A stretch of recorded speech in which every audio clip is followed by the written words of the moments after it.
इस कहानी को मैंने एडिट और अनुवादित किया है, धन्यवाद। अध्याय 41। उसने सम्मानपूर्वक कहा, मैं ब्लू क्लाउड नेशन का प्रधानमंत्री हूँ, चंद्रा। युवा मास्टर, आप उत्तरी रहस्यवादी स्वर्ग के पति होंगे, है न? तुम मुझे पहचानते हो? राजमेहरा ने चंचलता से मुस्कुराते हुए कहा। ऐसा नहीं है, मैंने तुम्हें पहले कभी नहीं देखा। चंद्रा ने अपना सिर हिलाया। मेरे एक दोस्त ने मुझे तुम्हारी शक्ल और 4 छोटी राजकुमारियों के बारे में बताया, इसलिए मैंने हिम्मत करके अनुमान लगाया। मैं समझ गया। राजमेहरा ने सिर हिलाया। तुम मुझे क्यों ढूंढ रहे हो? चंद्रा ने मुस्कुराना बंद कर दिया और गंभीरता से कहा, पत्नी, शायद तुम्हें ये पता न हो, लेकिन ब्लू क्लाउड नेशन को इस समय सीमाओं के बाहर इन्फर्नो जनजाति द्वारा दबाया जा रहा है। आज ज्वाला जनजाति के योद्धा शहर और धन मांगने के लिए शाही महल में प्रवेश करेंगे। मुझे डर है कि हमारे देश की कुछ निर्दोष महिलाओं को जाने के लिए मजबूर किया जाएगा। ये कहा जा सकता है कि पूरा देश अब इसका भार सहन करने में असमर्थ है। इसलिए महामहिम ने मुझे ब्लू क्लाउड राष्ट्र को बचाने के लिए कंसोर्ट से भीख मांगने के इरादे से यहाँ आने का आदेश दिया है। मैं समझ गया। राजमेहरा ने सिर हिलाया। उसे उम्मीद नहीं थी कि ब्लू क्लाउड नेशन इतनी मुश्किल स्थिति में होगा। पहले जब वह लिन परिवार के आंगन में रहने वाला एक आलसी था, तो महिलाएं दिन भर उसके सामने शादी का प्रस्ताव रखने आती थीं। उसे लगता था कि ये देश बहुत शांतिपूर्ण है। देखने से ऐसा लगता था कि वह ऐसा इसलिए सोचता था क्योंकि वह बहुत आलसी था और इस देश की स्थिति को नहीं जानता था। जब चंद्रा ने देखा कि राजमेहरा कितना शांत था, तो वह भावुक हो गया, जैसा कि नॉर्थ मिस्टिक हेवन के एक बड़े शख्स से उम्मीद की जाती है। उसकी नज़र में पूरा ब्लू क्लाउड नेशन शायद जिक्र करने लायक भी नहीं था। ब्लू क्लाउड नेशन शायद जमीन पर पड़े एक पत्थर जितना महत्वहीन था। चंद्रा ने सिर झुकाया और कहा, ब्लू क्लाउड नेशन की आबादी सिर्फ 5 मिलियन है। आपके लिए कॉन्सर्ट यह महत्वहीन है। हालांकि मुझे अभी भी उम्मीद की किरण दिख रही है। मैं कॉन्सर्ट से ब्लू क्लाउड नेशन को बचाने में मदद करने का आग्रह करता हूँ। राजमेहरा मुस्कुराया। आप बहुत गंभीर हैं। अगर मैं ब्लू क्लाउड नेशन को संकट से उबार सकता हूँ तो मैं अपनी तरफ से पूरी कोशिश करूंगा। ब्लू क्लाउड नेशन वह देश था जहां वह अपने देश में रहने के बाद रहता था। वह कैसे देख सकता था कि उसका देश गहरे संकट में फंस गया और बर्बर लोगों द्वारा रौंदा जा रहा था। जब अनन्या और अन्य लोगों ने ये सुना तो उन्होंने तुरंत राजमेहरा का हाथ कसकर पकड़ लिया। पिताजी, चलो साथ मिलकर अच्छे काम करते हैं। जल्दी करो। अपनी बेटियों को कितना उत्साही और उत्सुक देखकर राजमेहरा असहाय होकर मुस्कुराया। ठीक है डैडी, अब तुम लोगों को वहां ले जाएंगे। फिर उसने चारों छोटी लड़कियों को जैद गाड़ी पर चढ़ाया। एक आदेश के साथ 4 हरे पंखों वाले पक्षी तुरंत हवा में उड़ गए। शानदार जैद गाड़ी किसी परिलोक से आई गाड़ी की तरह थी, जो चकाचौंध रोशनी के साथ ब्लू क्लाउड नेशन के शाही महल की ओर उड़ रही थी। नीचे चंद्रा बेहद उत्साहित था। उसने अपनी मुट्ठियां कस लीं और चिल्लाने से खुद को नहीं रोक सका, ब्लू क्लाउड नेशन बच गया। ये कहने के बाद वह जल्दी से मुड़ा और अपने घोड़े पर सवार होकर महल की ओर चल पड़ा। ब्लू क्लाउड नेशन शाही महल। धमाका। इससे पहले कि महल के पहरेदार महल का दरवाजा पूरी तरह खोल पाते, उन्हें एक बहुत बड़ी ताकत ने खदेड़ दिया। बहेरिन भाई विकास और दूसरे 1000 बख्तरबंद घोड़ों को लेकर आया और अंदर घुस गया, मानो वे किसी निर्जन जगह में घुस गए हों। पहरेदार जो खदेड़ दिए गए थे, वे रोते हुए रेंगते हुए ऊपर आए। फिर बहेरिन और दूसरों को गुस्से और डर से देखने लगे। इन्फर्नो जनजाति के ये लोग बहुत ही नासमझ हैं। ब्लू क्लाउड नेशन के शाही महल को वास्तव में उनके द्वारा रौंदा गया है। मुझे डर है कि आज के बाद हमारा देश इन्फर्नो जनजाति का पिछवाड़ा बन जाएगा। पहरेदारों ने आह भरी और अपना सिर हिलाया। आज इन्फर्नो जनजाति का आगमन निश्चित रूप से ब्लू क्लाउड नेशन के दुर्भाग्य का अंत नहीं था, ये तो शुरुआत थी। इस समय नपुंसक ने कहा, महाराज, इन्फर्नो जनजाति के लोग आ गए हैं। नपुंसक की घबराई हुई चीख ने अविनाश सरीन की पलकें झपकाईं। इससे पहले कि वह कुछ प्रतिक्रिया कर पाता, बहरीन और अन्य लोग अपने राक्षस जानवरों पर सवार होकर हॉल के प्रवेश द्वार पर पहुंच चुके थे। बहरीन के आदेश पर भाई विकास को छोड़कर सभी लोग दोनों तरफ खड़े हो गए और दरवाजे की रखवाली करने लगे। फिर बहरीन और भाई विकास अपने राक्षस जानवरों पर सवार होकर हॉल में घुसे। ये दृश्य देखकर अविनाश सरीन गुस्से से आग बबूला हो गए। जब से ब्लू क्लाउड नेशन की स्थापना हुई है, तब से किसी ने हॉल में राक्षस जानवर की सवारी करने की हिम्मत नहीं की थी। कैंग ड्रैगन महाद्वीप के इतिहास में भी कभी किसी देश के महल को इस तरह रौंदा नहीं गया था। ब्लू क्लाउड नेशन की मौजूदा दुर्दशा को देखते हुए अविनाश सरीन केवल अपने दांत पीस सकते थे और अपने गुस्से को निगल सकते थे। उन्होंने एक मुस्कान को मजबूर किया। तुम यहाँ हो। बहेरिन अपने राक्षस जानवर पर सवार होकर हॉल के बीच में खड़े हो गए। उन्होंने ऊपर देखा और व्यंग्य किया, ये सही है, आपने हमारे लिए क्या उपहार तैयार किया है? भाई विकास ने दोहराया, इसके बारे में ध्यान से सोचें। यदि आप हमें संतुष्ट नहीं कर सकते तो आप परिणाम जानते हैं। वे दोनों बहुत खतरनाक लग रहे थे। तुम्हारी हिम्मत कैसे हुई? इस समय हॉल के बाहर से एक गुस्से भरी चीख सुनाई दी। एक सफेद युद्ध पोशाक पहने एक आदमी हाथ में एक लंबी कृपाण लेकर हॉल के प्रवेश द्वार पर आया। वह ब्लू क्लाउड नेशन का जनरल इन चीफ दिलशान था। इस तथ्य का लाभ उठाते हुए कि इन्फर्नो जनजाति के लोग अभी भी अपने सदमे से उबर नहीं पाए थे, वह एक छाया में बदल गया और हॉल में घुस गया। उसके हाथ में मौजूद लंबी कृपाण एक छाया में बदल गई और शक्तिशाली रूप से वार किया। भाई विकास ने व्यंग्य किया, तुम्हारी छोटी सी चाल का जिक्र करने लायक नहीं है। उसने अपनी कमर पर लगा हड्डी का चाबुक निकाला और एक भयानक काली छाया भेजने से पहले अपनी कलाई को झटका दिया। धमाका! हॉल अचानक हिल गया। दिलशान को लगा कि उसकी छाती पर बहुत जोर से चोट लगी है। वह कराह उठा और जमीन पर गिर पड़ा। उसने भाई विकास की तरफ नाराजगी से देखा। दिलशान चौंक गया। वह पहले से ही आध्यात्मिक चक्र के मध्य चरण में एक शक्तिशाली व्यक्ति था। हालांकि वह अभी भी भाई विकास के हमले को रोक नहीं सका। इसका मतलब था कि भाई विकास कम से कम आध्यात्मिक चक्र चरण के शिखर पर था। अगर वह इतना शक्तिशाली था तो नरक जनजाति के दो नेता कितने भयानक होंगे। बहरीन ने दिलशान को तिरस्कार से देखा और अविनाश सरीन की तरफ मुड़ी। ब्लू क्लाउड नेशन का संरक्षक जनरल सिर्फ इतना ही है। हमारे खिलाफ लड़ने के लिए आप और क्या इस्तेमाल करना चाहते हैं? अविनाश सरीन ने गहरी सांस ली। उसने असहाय होकर दरवाजे से बाहर देखा। काश उत्तरी रहस्यवादी स्वर्ग से कोई बड़ा व्यक्ति अभी प्रकट हो जाता। लेकिन क्या वह व्यक्ति ब्लू क्लाउड राष्ट्र की परवाह करेगा? अविनाश सरीन, सुनो, बहरीन ने अहंकार से चिल्लाते हुए कहा, इन्फर्नो जनजाति आपसे 1 मिलियन सोने की कारें, 5,000 घोड़े, 50,000 रेशम की कारें और 3,000 सुंदर महिलाएं देने का अनुरोध करती है। इसके अलावा चुनयांग, यांग सिटी और ग्रेट रॉकविकश सब हमें दिए जाएं। ये सुनते ही अविनाश सरीन के चेहरे पर अचानक से भाव बदल गए। क्या तुम लोग टूविकश्च नहीं मान रहे हो? क्या तुम मना करने की हिम्मत कर सकते हो? बहरीन ने व्यंग्य किया। भाई विकास ने दुष्टता से मुस्कुराते हुए कहा, अगर तुम हमें नहीं देते तो कोई बात नहीं। इन्फर्नो जनजाति के बख्तरबंद घोड़े कल ब्लू क्लाउड राष्ट्र पर हमला करेंगे। अविनाश सरीन कमजोर होकर सिंहासन पर बैठ गया। इस समय वह उनके अनुरोध को कैसे अस्वीकार कर सकता था? उसने निराशा में दरवाजे की ओर देखा। अविनाश सरीन ने दुखी होकर आह भरी। उस बड़े शख्स को शायद ब्लू क्लाउड नेशन की परवाह नहीं थी। उसे उस बड़े शख्स की मदद के लिए क्या करना चाहिए? एक पल के लिए हॉल में माहौल बहुत ज्यादा दमनकारी हो गया। जैसे ही अविनाश सरीन बहरीन की शर्तों पर सहमत होने वाले थे, इन्फर्नो जनजाति के लोगों और महल के सभी पहरेदारों ने बहुत हंगामा किया। क्या शानदार जेड गाड़ी है! क्या ये नॉर्थ मिस्टिक हेवन की जेड गाड़ी नहीं है? अरे, नॉर्थ मिस्टिक हेवन की जेड गाड़ी! क्या इसका मतलब यह नहीं है कि कोई बड़ा शख्स आ गया है? हॉल का माहौल अचानक बदल गया। अविनाश सरीन जल्दी से सिंहासन से उतरकर दरवाजे की ओर भागे। शुरुआती झटके के बाद बहरीन और भाई विकास जल्दी से अपने राक्षस जानवरों पर सवार होकर दरवाजे तक पहुंचे। उन्होंने देखा कि रहस्यमय प्रकाश से घिरी 4 हरे पंखों वाली चिड़ियों के खिंचाव के तहत एक जेड गाड़ी धीरे धीरे और स्थिर रूप से उतर रही है। जब उन्होंने इसे उतरते देखा तो सभी की सांसें भारी हो गईं। उत्तरी रहस्यमय स्वर्ग से आए बड़े शख्स ने आने से पहले ही सभी को बहुत दबाव महसूस कराया था। सभी की घबराहट भरी निगाहों के बीच राजमहरा अपनी 4 प्यारी बेटियों के साथ जेड गाड़ी से बाहर निकले। उनके शानदार रूप और स्वभाव को देखकर हर कोई उनकी प्रशंसा करने से खुद को रोक नहीं पाया। इस दुनिया में शायद केवल एक अमर के पुनर्जन्म में ही इतना चौंकाने वाला सुंदर रूप होगा। इससे पहले कि हर कोई प्रतिक्रिया कर पाता, चंद्रा अपने घोड़े पर सवार होकर महल में घुस गया और अपनी पूरी ताकत से चिल्लाया, महाराज, जल्दी से उत्तरी रहस्यमय स्वर्ग की पत्नी को नमस्कार करें। अध्याय 42। उत्तरी रहस्यवादी स्वर्ग की संगिनी। अविनाश दंग रह गया। उसे उम्मीद थी कि जेड गाड़ी में बैठा व्यक्ति निश्चित रूप से एक बड़ा शख्स होगा। हालांकि उसने कभी नहीं सोचा था कि यह वास्तव में महारानी रहस्यवादी बर्फ का आदमी था। वह एक असाधारण बड़ा शख्स था। ब्लू क्लाउड नेशन में ऐसा क्या था जिसके कारण संगिनी यहां उतरना चाहती थी? हालांकि अविनाश को नहीं लगा कि चंद्रा बकवास कर रही थी। राजमहरा का स्वभाव इस दुनिया से बाहर का था। केवल ऊपरी दुनिया के किसी राजा का ही ऐसा असाधारण व्यवहार हो सकता है। ये सोचकर अविनाश उत्साह और विस्मय से भर गया। वह आगे बढ़ा और राजमहरा को सम्मानपूर्वक प्रणाम किया।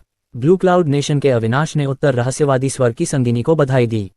राजमहरा की नाराजगी को भड़काने से बचने के लिए अविनाश ने सम्राट की उपाधि को छोड़ने की पहल भी की। राजमहरा ने थोड़ा सिर हिलाया। अविनाश की शक्ल से वह एक अक्षम शासक की तरह नहीं लग रहा था। इसके बजाय वह एक औसत दर्जे का शासक लग रहा था। कोई आश्चर्य नहीं कि ब्लू क्लाउड नेशन को इन्फर्नो जनजाति द्वारा इस स्थिति में धकेल दिया गया। दूसरी तरफ बहरीन, भाई विकास और इन्फर्नो जनजाति के बाकी हजारों लोग सभी राजमहरा को घबराहट से देख रहे थे। उत्तरी रहस्यवादी स्वर्ग के साथी के रूप में उनकी स्थिति उनके अहंकारी व्यवहार को खोने के लिए पर्याप्त थी। वे सभी घबराहट महसूस कर रहे थे। ब्लू क्लाउड नेशन के शाही महल में इतनी बड़ी हस्ती के उतरने का कारण स्पष्ट था। वह ब्लू क्लाउड नेशन के लिए न्याय को बनाए रखने के लिए यहाँ था। उसके ब्लू क्लाउड नेशन का समर्थन करने से इन्फर्नो जनजाति खतरे में थी। एक दूसरे की ओर देखने के बाद बहरीन ने हिम्मत जुटाई और आगे बढ़ा। उसने अपने सीने पर हाथ रखा और राजमहरा को प्रणाम किया। इन्फर्नो जनजाति के बहरीन ने नॉर्थ मिस्टिक हेवन की पत्नी को बधाई दी। भाई विकास और अन्य योद्धाओं ने भी प्रणाम किया। नमस्कार। नॉर्थ मिस्टिक हेवन की पत्नी। वे सभी भयंकर और बहादुर दिख रहे थे, लेकिन राजमहरा के सामने वे दिखावा करने की हिम्मत नहीं कर पाए। यहाँ तक कि उनके पीछे चल रहे राक्षस जानवर भी एक के बाद एक अपने सिर नीचे कर रहे थे और कुछ हद तक उस अकल्पनीय दबाव से भयभीत महसूस कर रहे थे। ये दृश्य देखकर महल के पहरेदार उत्साहित महसूस कर रहे थे। जिस क्षण नॉर्थ मिस्टिक हेवन की पत्नी दिखाई दी, इन्फर्नो जनजाति के कमीनों ने अपनी पैंट में पेशाब कर दिया। कितना संतोषजनक, नॉर्थ मिस्टिक हेवन की पत्नी यहाँ है। ब्लू क्लाउड नेशन वापसी करने जा रहा है। पत्नी, हम वास्तव में आपकी ओर देखे बिना नहीं रह सकते। पहरेदारों ने श्रद्धा और प्रशंसा से भरी निगाहों से धीरे से चर्चा की। पत्नी, कृपया आगे बढ़िए। अविनाश ने जल्दी से राजमहरा और बच्चों को हॉल में ले गया। राजमहरा और बच्चों की सीटें अविनाश के सुनहरे सिंहासन पर थीं। ये पहली बार था जब चारों छोटी लड़कियां सिंहासन पर बैठी थीं और उन्होंने अपने आसपास की हर चीज को उत्सुकता से देखा। ये देखकर कि आर्मरेस्ट के दोनों तरफ सुनहरे ड्रैगन के सिर थे, रिया और राधिका अपने चेहरे पर मुस्कान के साथ आर्मरेस्ट पर बैठ गईं। पिताजी, देखिए, हम एक ड्रैगन की सवारी कर रहे हैं। राजमहरा ने उन्हें प्यार से देखा। क्या यह मजेदार है? ये बहुत मजेदार है। दोनों लड़कियां बहुत खुश थीं। अनन्या और अलीशा भी ड्रैगन की कुर्सी पर बैठीं और लगातार बड़बड़ाते हुए उसे छुआ। ये कुर्सी वाकई दिलचस्प है। बस यह माँ की कुर्सी से बहुत छोटी है। ये सही है, माँ की कुर्सी बर्फ की तरह ठंडी है, लेकिन ये कुर्सी गर्म है। उनकी बातें सुनकर अविनाश और बाकी लोगों के चेहरे पर विस्मय के भाव उभर आए। जैसा कि उत्तरी रहस्यवादी स्वर्ग की महारानी की बेटियों से उम्मीद की जा रही थी, वे वाकई ज्ञानी थीं। अविनाश ने हंसते हुए आगे की ओर कदम बढ़ाया। छोटी राजकुमारियों, मेरी कुर्सी महारानी की कुर्सी से कैसे तुलना कर सकती है? लेकिन अगर तुम लोगों को ये पसंद है तो तुम जो चाहो कर सकती हो।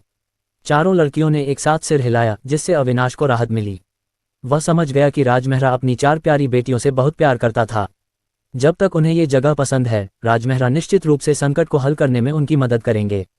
फिर अविनाश ने गंभीरता से कहा, मेरे स्वामी, कृपया ब्लू क्लाउड राष्ट्र के लिए न्याय बनाए रखें। जब तक इन्फर्नो जनजाति मेरे देश पर आक्रमण नहीं करती, मैं हमेशा उनके साथ शांति से रहने और उनके साथ व्यापार करने को तैयार हूँ। राजमहरा ने चंचल भाव से अविनाश की ओर देखा। तुम शांति से रहने को तैयार हो, लेकिन दूसरों के लिए ये कमजोरी की निशानी हो सकती है। बहेरिन, जो अभी अभी खुद को संभाल कर हॉल में आया था, ये सुनकर स्तब्ध रह गया। राजमहरा के शब्दों ने उसे चुपके से चौंका दिया। क्या ये हो सकता है कि नॉर्थ मिस्टिक हेवन की पत्नी इन्फर्नो जनजाति पर हमला करना चाहती है? बहेरिन ने घबराकर राजमहरा की ओर देखा, जो सिंहासन पर बैठा था, और उसकी निगाहें भय से भरी हुई थीं। अगर नॉर्थ मिस्टिक हेवन ने कोई कदम उठाया तो शायद इन्फर्नो जनजाति पलक झपकते ही राख में बदल जाएगी। ये सोचकर बहेरिन ने जल्दी से सिर झुकाया। आप बहुत दयालु हैं, कॉन्सर्ट। इन्फर्नो जनजाति निश्चित रूप से ब्लू क्लाउड नेशन के साथ शांतिपूर्वक सह अस्तित्व के लिए तैयार है। अब से हम अपने काम से काम रखेंगे। अविनाश ने चौंक कर बहेरिन को देखा। उसे उम्मीद नहीं थी कि भव्य बहेरिन ये कहने की पहल करेगी। ये कॉन्सर्ट की शक्ति को दर्शाता है। राजमहरा ने शांति से कहा, इन्फर्नो जनजाति कमजोर लोगों को धमकाना और उनके सभी संसाधनों को छीनना पसंद करती है। आक्रामकता आपकी हड्डियों में बहती है। मैंने सुना है कि आप लोगों ने कई जगहों पर छापा मारा है और कई लोगों को मार डाला है। मैं आप पर कैसे विश्वास कर सकता हूँ?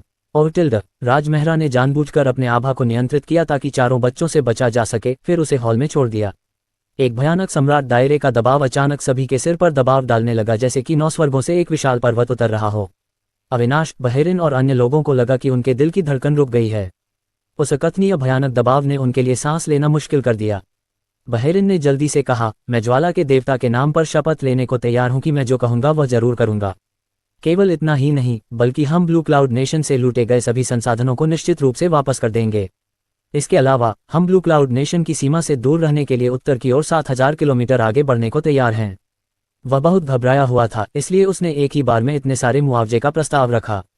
उसे विश्वास था कि उसका भाई बहेरिन भी निश्चित रूप से यही बात कहेगा। ऐसा इसलिए था क्योंकि राजमहरा के सम्राट दायरे की आभा बहुत भयानक थी और इससे उन्हें चींटी जितना छोटा महसूस होता था। मैं तुम्हें 3 दिन देता हूँ, अगर तुम ऐसा नहीं कर सकते। राजमहरा मुस्कुराए और कुछ नहीं कहा। चिंता मत करो, उत्तरी रहस्यवादी स्वर्ग की पत्नी, हम इसे ज्यादा से ज्यादा 1 दिन में कर सकते हैं। बहेरिन ने जल्दी से कहा। राजमहरा ने थोड़ा सिर हिलाया। अब जब चीजें इस बिंदु पर पहुंच गई थीं, तो उन्हें विश्वास था कि नरक जनजाति अब लापरवाही से काम करने की हिम्मत नहीं करेगी। आज जो कुछ भी हुआ, वह उस देश के लिए शांति और सुरक्षा लौटाएगा जिसमें वह कभी रहता था। राजमहरा की स्वीकृति प्राप्त करने के बाद बहेरिन जल्दी से मुड़ा और हॉल से बाहर चला गया। उसने चुपके से अपने माथे पर ठंडा पसीना पोंछा और उदास होकर आह भरी।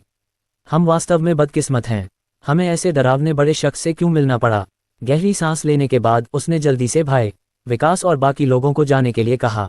महल से बाहर निकलने के बाद भाई विकास खुद को रोक नहीं पाए और बोले, डिप्टी चीफ, आपने अभी बहुत सी शर्तें रखी हैं।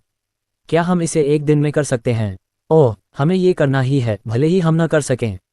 बहरीन दृढ़ निश्चय दिख रही थी। अगर मेरा भाई यहाँ होता तो भी वह यही कहता।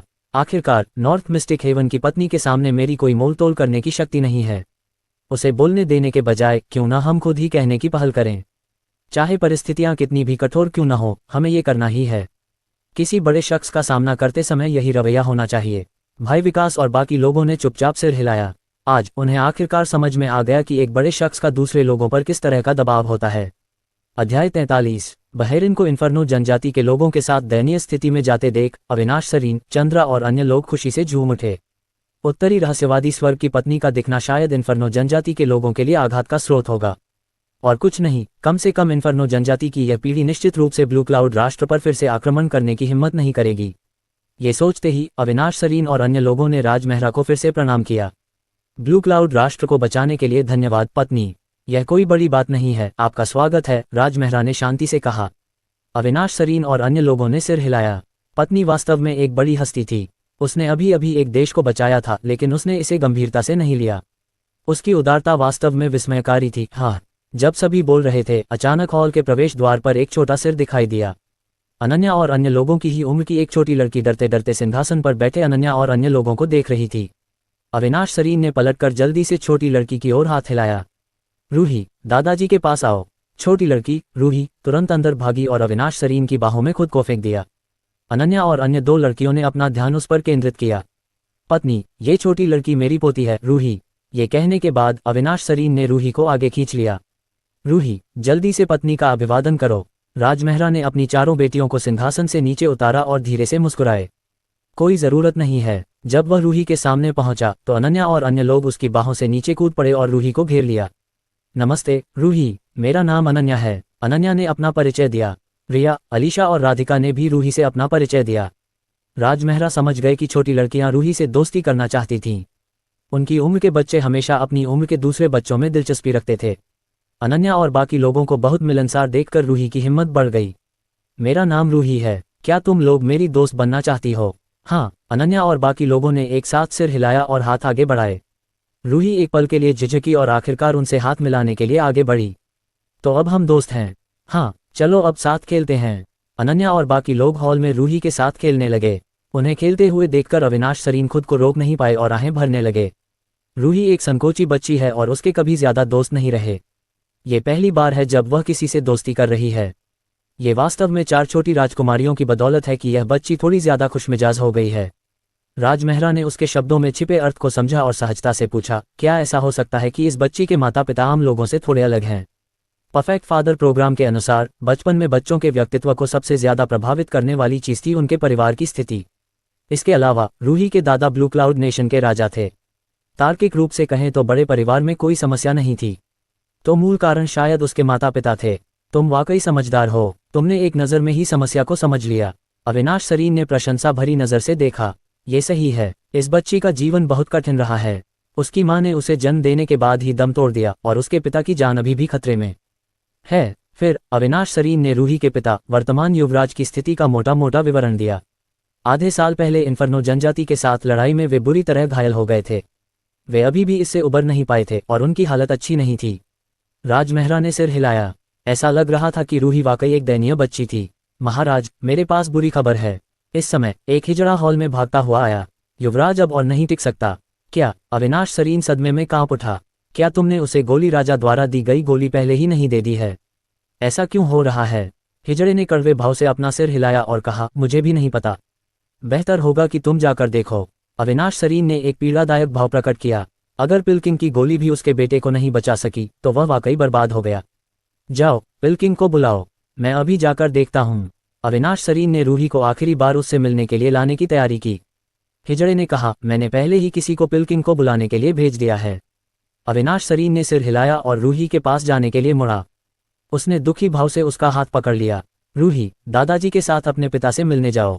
रूही ने भयभीत भाव से पूछा, क्या डैडी सचमुच मर जाएंगे? अविनाश, सरीन कुछ कहना चाहता था लेकिन उसे बच्चे की भावनाओं को ठेस पहुंचने का डर था, इसलिए वह असहाय होकर केवल आहें ही भर सका। अनन्या और बाकी लोगों ने भी उदास भाव प्रकट किए। उन्होंने आगे बढ़कर रूही को थपथपाया। रूही, तुम्हारे पापा ठीक हो जाएंगे। अगर तुम्हें डर लग रहा है तो हम तुम्हारे साथ चलेंगे। क्या तुम लोग सच में मेरे साथ चलोगे? ये देखकर कि अनन्या और बाकी लोग उसके साथ चलना चाहते हैं, रूही के चेहरे पर आखिरकार थोड़ी नरमी आई। अनन्या और बाकी लोगों ने एक साथ राजमेहरा की तरफ देखा, मानो वे उसकी राय पूछ रहे हों। राजमेहरा आगे बढ़े और प्यार से कहा, डैडी तुम लोगों के साथ चलेंगे और रूही के साथ चलेंगे। ठीक है। छोटी लड़कियां बेहद खुश हुईं और जल्दी से रूही को बाहर खींच लिया। राजमेहरा और अविनाश सरीन एक के बाद एक बाहर निकल गए। कुछ ही देर में वे राजकुमार के शयन कक्ष में पहुंच गए। राजमेहरा ने 30 साल से कम उम्र के एक व्यक्ति को बिस्तर पर लेटा हुआ देखा। अविनाश सरीन के अनुसार यह उनका इकलौता बेटा अजीत सरीन था। राजमेहरा ने देखा कि अजीत सरीन के चेहरे पर काले छेद थे, जैसे कि उन्हें किसी चीज से जला दिया गया हो। चूंकि उसका चेहरा भी ऐसा ही था, इसलिए संभवतः उसके शरीर में और भी छेद थे। कोई आश्चर्य नहीं कि अविनाश सरीन ने कहा कि उसकी जान को खतरा है। राजमेहरा और अन्य लोगों के राजकुमार के शयन कक्ष में प्रवेश करने के कुछ ही देर बाद नीले रंग के लबादे में एक बूढ़ा व्यक्ति एक हिजड़े की अगुवाई में तेजी से अंदर आया। अविनाश सरीन तेजी से आगे बढ़ा। गोली राजा, देखो तुम्हारी दिव्य गोली राजकुमार को क्यों नहीं बचा सकती? विनय मौर्य ने सिर हिलाया और जल्दी से बिस्तर की ओर चल पड़ा। उसने अजीत सरीन की चोटों को ध्यान से देखा और उसकी नब्ज टटोली। वह खड़ा हुआ और बोला, क्राउन प्रिंस की चोटों की गंभीरता को देखते हुए केवल अमर गोलियां ही उसे बचा सकती हैं। मेरी गोलियां चाहे कितनी भी अच्छी क्यों न हो, वे गुणवत्ता में केवल स्वर्ग श्रेणी की हैं। 10 वे उसकी मृत्यु में देरी कर सकते हैं, लेकिन वे मृतकों को पुनर्जीवित नहीं कर सकते। लेकिन अविनाश सरीन उत्तेजित हो गया। आप पूर्वी बंजर भूमि में सबसे प्रसिद्ध गोली राजा हैं। आपके द्वारा परिष्कृत की गई दिव्य गोली ने लाखों लोगों को बचाया। क्या आप मेरे बेटे को नहीं बचा सकते? विनय मौर्य ने अपना सिर हिलाया और आह भरी। क्राउन प्रिंस का पूरा शरीर धधकती आग के मोतियों से छेदा गया था। न केवल उनकी अधिकांश मेरिडियन और हड्डियां चकनाचूर हो गईं, बल्कि उनके अधिकांश आंतरिक अंग भी जल गए। मेरी गोली कई लोगों को बचा सकती है, लेकिन ये क्राउन प्रिंस को नहीं बचा सकती। अविनाश सरीन लगभग जमीन पर गिर पड़े। क्या वास्तव में हम कुछ नहीं कर सकते? विनय मौर्य ने एक पल के लिए अविनाश सरीन को देखा और एक लंबी सांस के साथ अपना सिर हिलाया। इसे भूल जाओ, मैं अंत तक एक अच्छा इंसान रहूंगा। मैं क्राउन प्रिंस को बचाने के लिए इन 2 गोलियों का इस्तेमाल करूंगा। उसने अपनी स्टोरेज रिंग से 2 काली गोलियां निकाली। इन 2 गोलियों के चारों ओर प्रकाश की अनगिनत फी की सुनहरी धाराएं घूम रही थीं और सुगंध बहुत सुगंधित थी। ओमा, अगर कोई ध्यान से देखे तो वह ये भी देख सकता था कि 2 गोलियों के बीच में एक लाल प्रकाश का धब्बा और एक सुनहरा प्रकाश का धब्बा था। बाहर से ये दोनों गोलियां कीमती सर्वोच्च श्रेणी की वस्तुएं लग रही थीं। जब अविनाश सरीन ने ध्यान से इन 2 गोलियों को नापकर देखा तो वह बहुत खुश हुआ। उसका बेटा बच सकता था। अध्याय 44। गोली राजा, ये दोनों गोलियां बहुत असाधारण लग रही हैं। क्या ऐसा हो सकता है कि ये इस दुनिया से नहीं हैं? अविनाश सरीन के चेहरे पर उम्मीद भरी नजर थी। विनय मौर्य ने सिर हिलाया। ये सही है। इन 2 गोलियों को मिस्टिक मदर चाइल्ड पिल कहा जाता है। ये संत श्रेणी की अमर गोलियां हैं। ये गोलियां बहुत शक्तिशाली हैं। ये बच्चे की गोली शरीर की मरम्मत कर सकती है और मृतकों को पुनर्जीवित कर सकती है। जहां तक मदर पिल की बात है, यह ऊर्जा इकट्ठा कर सकती है और आत्मा को पुनर्जीवित कर सकती है। इसमें मृतकों को पुनर्जीवित करने की शक्ति है। अविनाश सरीन ने उत्साह से अपने हाथ रगड़े। दूसरे शब्दों में, अगर हम इन 2 गोलियों का एक साथ उपयोग करते हैं तो हम अपने बेटे को बचा सकते हैं। हाँ, विनय मौर्य ने निश्चितता के साथ सिर हिलाया। राजमेहरा ने बगल में सिर हिलाया। तायान पिल स्क्रॉल में वर्णन के अनुसार मिस्टिक मदर चाइल्ड पिल्स का प्रभाव वैसा ही था जैसा विनय मौर्य ने कहा था। उस स्थिति में युवराज निश्चित रूप से बच जाएगा। तो जल्दी करो और उसे उन्हें लेने दो, अविनाश सरीन ने उत्सुकता से कहा। यदि तुम वास्तव में उसे ठीक कर सकते हो तो मैं निश्चित रूप से तुम्हारे लिए एक सोने की मूर्ति बनाऊंगा और महल में दिन रात उसकी पूजा करूंगा। विनय मौर्य मुस्कुराए और फिर से बिस्तर पर चले गए। उन्होंने मिस्टिक मदर चाइल्ड पिल्स को अजीत सरीन के मुंह में 2 बार रखा। अनन्या और बाकी लोगों ने खुशी से रूही का हाथ पकड़ लिया। रूही, तुम्हारे पिता नहीं मरेंगे। हाँ हाँ, रूही बेहद खुश थी। सभी चुपचाप चमत्कार होने का इंतजार कर रहे थे। कुछ ही देर में अजीत सरीन खांसने लगे और अपनी आंखें खोलीं। चेंगजियान, तुम ठीक हो गए हो। अविनाश सरीन उत्साह से आगे बढ़े और अजीत सरीन का हाथ थाम लिया। अचानक उन्होंने अजीत सरीन का हाथ छोड़ दिया। इतना गर्म क्यों है? इससे पहले कि वह अपनी बात पूरी कर पाते, अजीत सरीन ने जोर से खांसी। उनके चेहरे पर काले छेदों से गाढ़ा खून बहने लगा। अविनाश सरीन ने जल्दी से पलटकर पूछा, पिल किंग, क्या वह ठीक हो गया है? विनय मौर्य आगे बढ़े और अजीत सरीन की आंखें खोलकर देखने लगे। वह भौहें सिकुड़े बिना नहीं रह सके। ऐसा नहीं होना चाहिए। उन्हें इस बारे में बुरा लग रहा था। कीमिया के ग्रैंडमास्टर होने के अलावा उनकी चिकित्सा कौशल भी शीर्ष पायदान पर थी। तार्किक रूप से कहें तो अजीत सरीन को मिस्टिक मदर चाइल्ड पिल्स खाने के बाद जल्दी से सामान्य हो जाना चाहिए था। वह नहीं हुआ। उसका शरीर भयानक रूप से गर्म था और उसकी पुतलियां चमकने लगी थीं। ऐसा लग रहा था कि वह मरने वाला था। क्या नहीं होना चाहिए? अविनाश सरीन घबरा गया। विनय मौर्य ने दोषी भाव से पलटकर कहा, महाराज, मुझे डर है कि मेरी mistake mother child pills crown Prince को नहीं बचा पाएंगी। क्यों? क्या आपने नहीं कहा कि ये 2 गोलियां अमर गोलियां हैं? अविनाश सरीन चिंतित था। विनय मौर्य ने आह भरी। ये क्राउन प्रिंस को बचा सकती थी, लेकिन ये 2 गोलियां पूरी नहीं हुई हैं। मैं केवल 70 से 80% तक ही परिष्कृत कर सकता हूं। मैंने शुरू में सोचा था कि मिस्टिक मदर चाइल्ड पिल्स का 80% क्राउन प्रिंस को बचा पाएगा। ऐसा लगता है कि मैं बहुत ज्यादा आश्वस्त था। वास्तव में अभी कुछ और भी था जो उसने छोड़ दिया था। वह ये था कि ये 2 मिस्टिक मदर चाइल्ड पिल्स केवल 80% ही पूरी हुई थीं। वे पूर्ण उत्पाद नहीं थे। हालांकि विनय मौर्य की राय में ये क्राउन प्रिंस को बचाने के लिए पर्याप्त था। हालांकि यह उनके मूल स्वरूप को पूरी तरह से बहाल नहीं कर सका, कम से कम यह उन्हें जीवित रहने दे सकता था। अप्रत्याशित रूप से परिणाम असंतोषजनक था। क्या? अविनाश सरीन कांप उठे। सभी दवाओं के दुष्प्रभाव होते हैं। यदि वह पूर्ण उत्पाद को परिष्कृत नहीं कर सकते तो विषाक्तता इसके औषधीय प्रभावों से अधिक मजबूत हो सकती है। महाराज, मेरी संवेदनाएं। विनय मौर्य ने बड़बड़ाया। अमर गोलियां मिलना मुश्किल है। ये शुरू से ही एक जुआ था। आपको और मुझे बस अपना सर्वश्रेष्ठ प्रदर्शन करना है। हालांकि अविनाश सरीन का दिमाग गड़बड़ा गया था और वह कुछ भी सुन नहीं पा रहे थे। रूही के चेहरे पर आंसू बह रहे थे। जल्द ही वह रो पड़ी। मेरे पिता मरने वाले हैं, मेरे पिता मरने वाले हैं। अनन्या और बाकी 2 लड़कियां भी तुरंत रो पड़ीं। रूही के पिता मरने वाले हैं। वह बहुत दयनीय है। पिता के बिना एक बच्चा बहुत दयनीय है। मैं नहीं चाहती कि रूही के पिता मरें। रूही, तुम्हारे पिता नहीं मरेंगे। भगवान, कृपया रूही के पिता को बचाओ। जब उसने चारों छोटी लड़कियों को रोते देखा तो राज मेहरा का दिल तुरंत दुख गया। वह जल्दी से उन्हें सांत्वना देने के लिए आगे बढ़ा। बच्चों, रो मत। जब मैं ये देखूंगा तो डैडी का दिल दुखेगा। डैडी के पास रूही के पिता को बचाने का एक तरीका है। तुम्हें डैडी पर विश्वास करना होगा। ये सुनकर अनन्या और बाकी सभी ने रोना बंद कर दिया। हाँ, पिताजी, आपको रूही के पिता को जल्दी से बचाना होगा। छोटी लड़कियों ने राज मेहरा पर विश्वास किया। राज मेहरा की यह बात सुनकर वे अब उतने दुखी नहीं रहे। इस बीच अविनाश सरीन और विनय मौर्य की नज़र भी राज मेहरा पर पड़ी। अविनाश सरीन अपने दुख से होश में आए और अचानक अपने माथे पर थपकी दी। ठीक है, कॉन्सर्ट के यहाँ होने से मेरे बेटे में अभी भी उम्मीद है। वह अभी घबराहट में राजकुमार के शयन कक्ष में आया था, लेकिन वह भूल गया कि उसके बगल में खड़ा व्यक्ति उत्तर रहस्यवादी स्वर्ग की पत्नी है। पत्नी के आसपास होने पर चमत्कार संभव थे। विनय मौर्य ने राज मेहरा को सम्मानपूर्वक देखा। महाराज, वह कौन है? अविनाश सरीन ने कहा, वह उत्तर रहस्यवादी स्वर्ग की पत्नी है। विनय मौर्य ने आगे बढ़कर प्रणाम किया। तो आप उत्तर रहस्यवादी स्वर्ग की पत्नी हैं। मैं मेडिसिन गॉड वैली संप्रदाय का विनय मौर्य हूँ। नमस्कार पत्नी। राज मेहरा ने थोड़ा सिर हिलाया। विनय मौर्य ने सम्मानपूर्वक कहा, आपने कहा कि एक तरीका है। क्या आपका मतलब रहस्यवादी माँ बच्चे की गोलियां हैं जिन्हें पूर्ण उत्पादों में परिष्कृत किया गया है? गोली का शोधन सरल है, राज मेहरा ने शांति से कहा। आपको बस मुझे गोली की कड़ाही और सामग्री देनी होगी। तायान पिल्स क्रॉल के साथ उसके पास मिस्टिक मदर चाइल्ड पिल्स को परिष्कृत करने के लिए 3-4 तरीके थे। अब उसके पास केवल औजार और सामग्री की कमी थी। चूंकि विनय मौर्य एक अर्ध तैयार उत्पाद को परिष्कृत करने में सक्षम था, इसलिए औजार और सामग्री उपलब्ध कराना कोई समस्या नहीं होनी चाहिए। विनय मौर्य और अविनाश सरीन ये सुनकर और भी अधिक प्रभावित हुए बिना नहीं रह सके। ऐसा लग रहा था कि उसका अनुमान सही था। नॉर्थ मिस्टिक हेवन की कॉन्सर्ट वास्तव में बहुत सक्षम थी। गोली की कड़ाही और कच्चा माल है। विनय मौर्य ने जल्दी से कहा, ये मेडिसिन गॉड वैली सेक्ट में हैं। अगर आपको कोई आपत्ति न हो तो हम मेडिसिन गॉड वैली सेक्ट में जा सकते हैं। वह बेहद उत्साहित था। अगर वह कॉन्सर्ट को गोलियों को परिष्कृत करते हुए देख पाता तो शायद वह थोड़ा सीख पाता। भले ही यह कुछ आसान तकनीकें ही क्यों न हो, यह उसे अपने कीमियापद साधना स्तर में आगे बढ़ने में सक्षम बना सकती हैं। ठीक है, राज मेहरा अपनी 4 बेटियों के साथ जाने के लिए तैयार हो गया। सर, क्या मैं आपके साथ जा सकता हूँ? रूही ने डरते डरते पूछा। बेशक, राज मेहरा ने धीरे से कहा।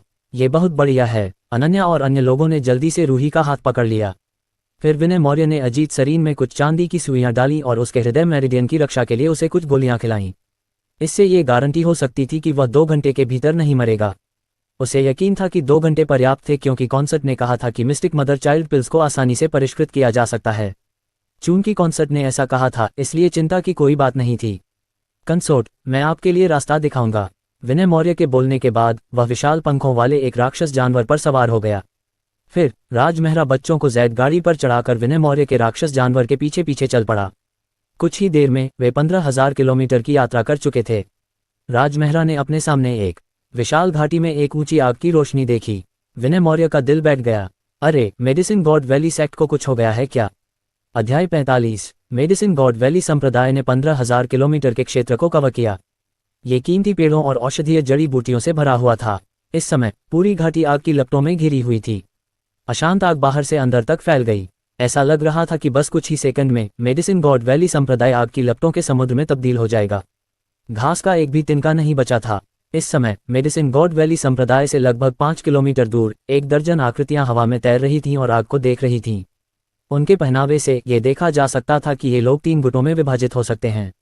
जो लोग उनसे परिचित थे वे एक नज़र में बता सकते थे कि वे पूर्वी बंजब भूमि के ट्राइस्वॉट संप्रदाय से थे। स्वर्गीय तलवार संप्रदाय, नीला कमल तलवार संप्रदाय और दिव्य तलवार हॉल। आसमान में उठती लपटों को देखकर स्वर्गीय तलवार संप्रदाय के संप्रदाय गुरु सूर्य सैनी ने उपहास किया। हमने उस बूढ़े कमीने विनय मौर्य से बहुत विनम्रता से गोलियां मांगी, लेकिन उसने मना कर दिया। उसने हमें ऐसा करने के लिए मजबूर किया। अब मेडिसिन गॉड वैली संप्रदाय को हमारे ट्राइस्वॉट संप्रदाय ने लूट लिया है। अब से ये पूरी तरह से खंडहर में बदल जाएगा।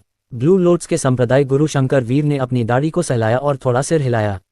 ये सही है, कल चुंबकीय तलवार ब्रून का जन्म कोई छोटी बात नहीं होगी। ये निश्चित रूप से एक खूनी लड़ाई का कारण बनेगा। चुंबकीय तलवार ब्रून को छीनने के लिए हमारा ट्राइस्वॉट संप्रदाय केवल इस विधि का उपयोग करके मेडिसिन गॉड वैली संप्रदाय की सभी गोलियां छीन सकता है। दिव्य तलवार हॉल के हॉल मास्टर विशाल सेन ने अपनी आंखें सिकोड़ लीं। मुझे उम्मीद है कि ये गोलियां हमारे ट्राइस्वॉट संप्रदाय को सफल बना सकती हैं। सूर्य सैनी गर्व से मुस्कुराए। ये पक्का है, वह बूढ़ा मूर्ख विनय मौर्य अपनी पिल्किंग की प्रतिष्ठा पर खरा उतरता है। उसने जो गोलियां परिष्कृत की हैं वे काफी उच्च श्रेणी की हैं। आज रात के बाद न केवल हम बेहतर होंगे बल्कि हमारे शिष्य भी काफी बेहतर होंगे। शंकर वीर और विशाल एक दूसरे को देखकर मुस्कुराए। हाँ, ये सही है। तो आज की आग को कल मैग्नेटिक स्वॉर्ड एम्ब्रियो को छीनने के लिए एक पूर्व उत्सव होने दें। उन सभी ने उत्साह से आग को फैलते देखा और जाने की कोई जल्दी नहीं थी।